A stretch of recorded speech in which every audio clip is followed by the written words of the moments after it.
Bonjour à tous, bienvenue sur la chaîne Info Canada. Aujourd'hui, on va savoir nous tous combien coûtent les frais de permis d'études. Pour ce faire, le lien, je le mettais dans la description. Bon nombre de gens se posent des questions. Combien coûtent les frais de visa d'études? Oui, les frais de visa d'études, ça dépend. Bon, les frais standards, là, vous devez voir.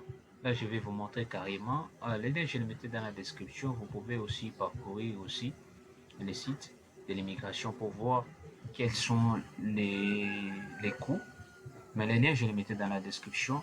Comme ici, on a dit, nos frais de résidence permanents ont augmenté, les frais pour toutes les demandes de résidents permanents ont augmenté le 30 avril 2022. Vous pouvez vous renseigner ici pour savoir la raison.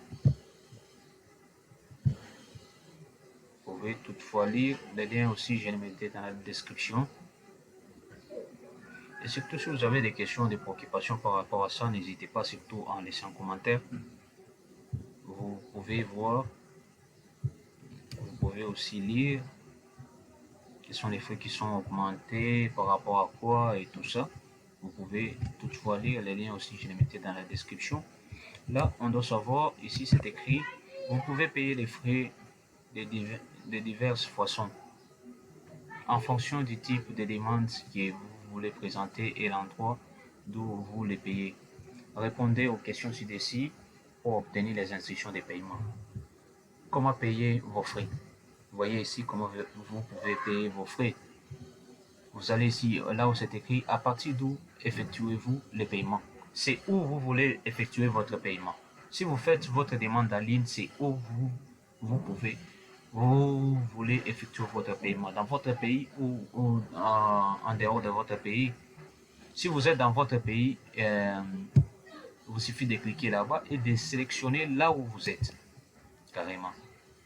Si par exemple ici, vous vous retrouvez en République démocratique du Congo, vous cliquez.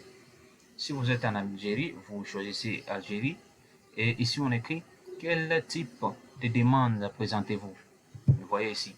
On dit résident temporaire, résident permanent, parrainage des membres de la famille, citoyenneté, demande d'accès à l'information, interdiction du territoire, autres. Ici, nous, ce qui nous intéresse, c'est résidence temporaire. Et ici, on dit que payez-vous.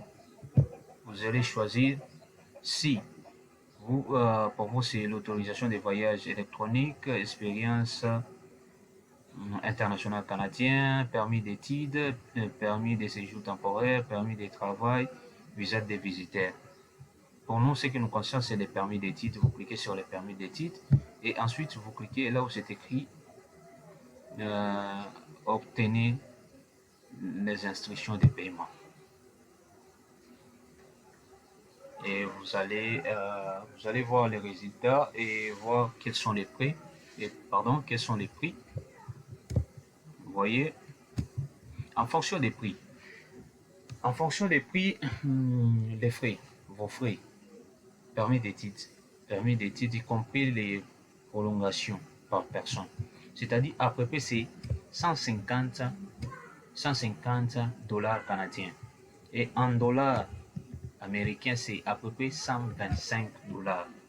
C'est-à-dire, le prix n'est pas vraiment cher par rapport à ce que nous, on était en train de croire. Vous voyez?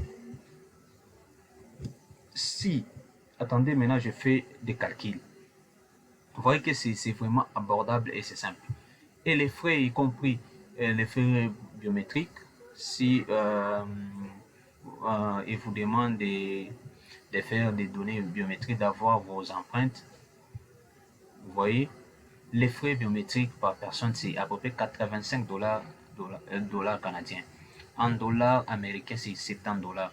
70 dollars plus 125, c'est à peu près 195 dollars, si je ne me trompe pas. 195 dollars. Et par personne, par famille, des personnes au plus, c'est à peu près 170 dollars canadiens, ce qui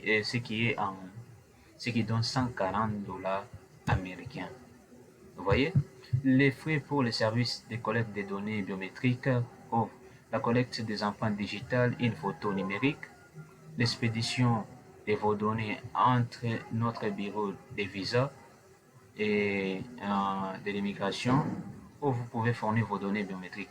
Si vos enfants sont admissibles comme personnes à charge et doivent fournir leurs données biométriques, vous pouvez payer les tarifs familiales. Vous voyez comment payer? C'est vraiment simple. Vous pouvez toutefois lire si vous, ici. Ici, c'est dans les cas où, vous voyez, payer en ligne et présenter une demande en ligne. Si vous présentez une demande en ligne, c'est vraiment simple. Créez un compte et suivez les procédures. Si vous payez, si vous présentez votre demande sur les papiers, vous voyez les démarches à suivre, vous ne pouvez pas payer les frais à aucun moment. On dit, vous pouvez seulement utiliser cette option si vous présentez une demande sur papier. Si vous présentez votre demande en ligne, vous ne pouvez pas payer les frais qu'un moment de soumettre votre demande à partir de votre compte.